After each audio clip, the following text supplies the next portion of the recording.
Hello, busy kayo? Pwede kami magtanong, every tanong namin na masasagot niyo ng tama, may 20 pesos. Oh, ba't tumakbo yung isa? Yeah. Bakit tumakbo yung isa natakot? Dito ka lang! About character sa Bible. So, alam niyo naman, Legit yan ah. So, ito. Anong pangalan ng tatay ni Jesus sa lupa? Di ba mag-asawa yun, no?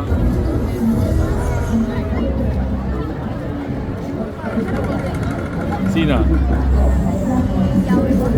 Yahweh. Tama naman yun. Oh. Si God the Father. Pero bigyan pa rin Oh, natin. sige. Ah. So, another question.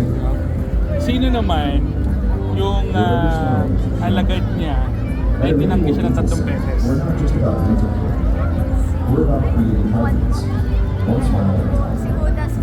Mali. Sumagot kayo pag alam nyo. Yung dalawa, sino naman? Ano ba maganda yung tanong?